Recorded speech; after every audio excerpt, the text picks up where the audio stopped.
읽어주는 교과 넷째 날 4월 9일 수요일 죽음의 문제.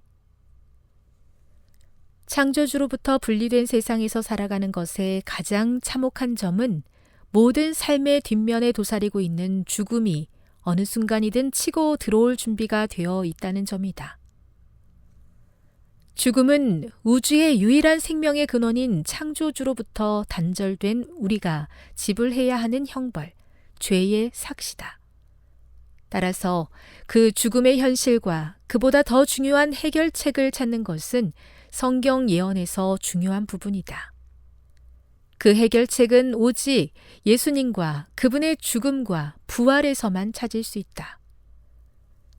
성경에 나타난 죽음에 대한 첫 번째 언급과 그 첫 번째 사건은 죄 문제의 심각성을 이해하도록 돕고 하나님의 해결책을 이해하는 데 중요한 도구를 제공하며 예언의 주요 주제인 죽음에 대해 잘 말해준다.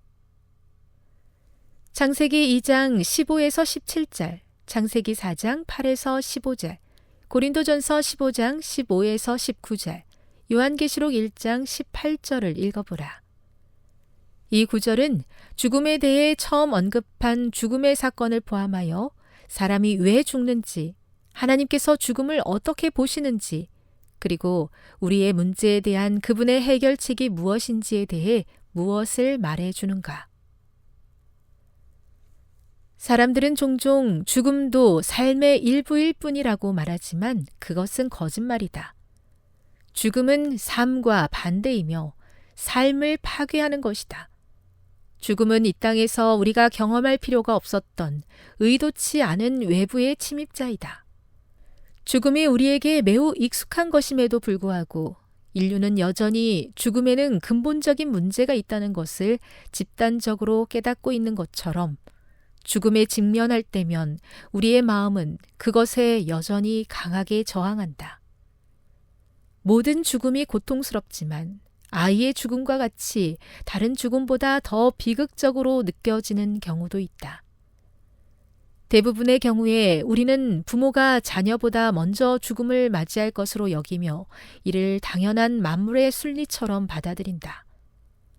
하지만 성경에 기록된 첫 번째 죽음은 이러한 예상을 깨트린다. 아담과 하와는 자신의 죽음을 겪기 전에 의로운 아들이 불의한 형에게 살해당하는 죽음의 비극을 먼저 경험했다. 그것은 특히 불의한 죽음이었다.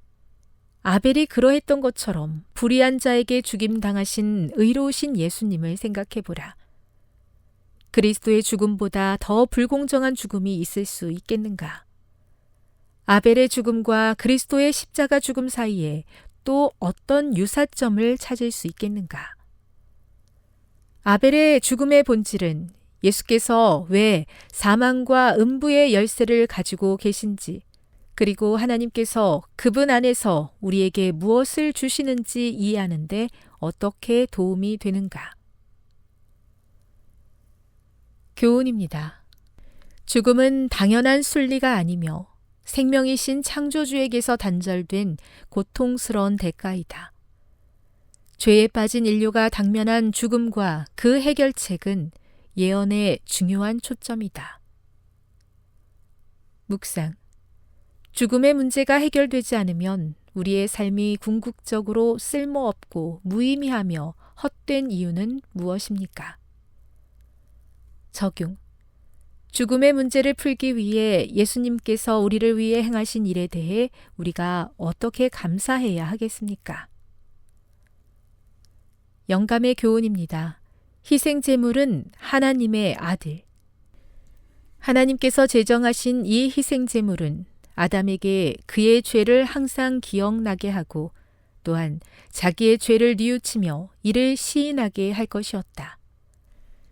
생명을 끊는 이 행위는 아담에게 하나님의 사랑하시는 아들의 죽음 외에는 다른 아무 것으로도 속할 수 없는 그의 범죄에 대하여 더욱 깊고 더욱 완전한 깨달음을 주었다.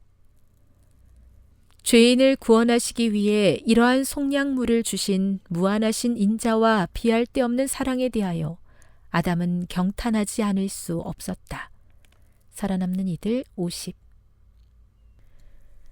창조의 아름다움이 빛나는 이 땅에 여전한 죽음의 고통으로 우리는 종종 속절없이 눈물을 흘립니다.